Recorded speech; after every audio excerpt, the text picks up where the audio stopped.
Guys, ngayon ituturo ko sa inyo kung paano gumawa ng YouTube thumbnail for your blog in a fastest way pero tagless.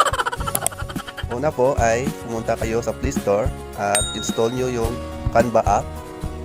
Once you install, click open. Then pag nasa Canva na kayo, explore nyo muna kung ano itong app na ito. Yan, daming categories sa inyong project tulad ng Facebook post, social media, flyer, logos, card, Twitter header, blog banner. At punta tayo guys sa YouTube thumbnail. Yan, daming template.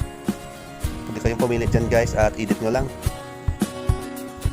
Under sa YouTube thumbnail guys, may mga categories din yan tulad ng food, beauty, travel, at iba pa.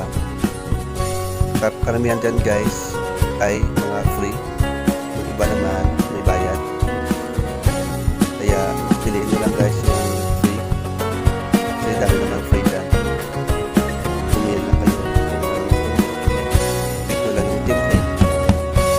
Then click nyo yung picture.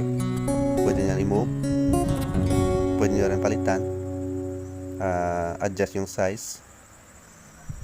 Yan, click nyo lang yung picture, then palitan nyo ng inyong picture.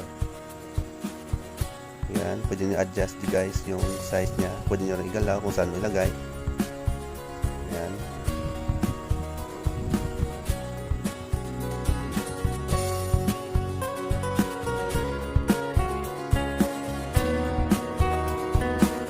Yung mga maliliit na design, pwede nyo rin po igalaw o pwede rin tanggalin at pwede nyo rin edit. Yan po.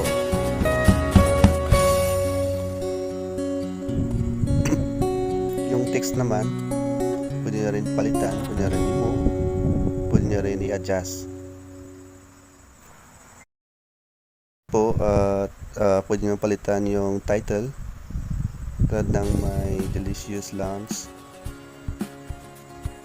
Then pwede adjust yung size. Yan, pwede nyo rin palitan yung text at yung font.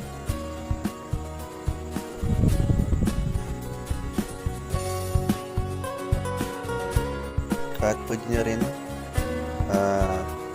palitan yung kulay ng inyong title. Yan, kung anong gusto nyo kulay at match sa inyong technique o ang gamitin. Pumitin kayo ng style ng font at pag tapos na yung inyong design, save nyo lang po at i-view yung ginawa nyo.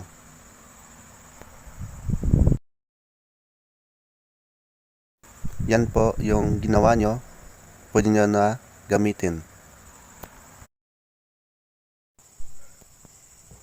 Gagawa ulit tayo ng isa pang thumbnail guys, ng mabilisan. Kaya ito na.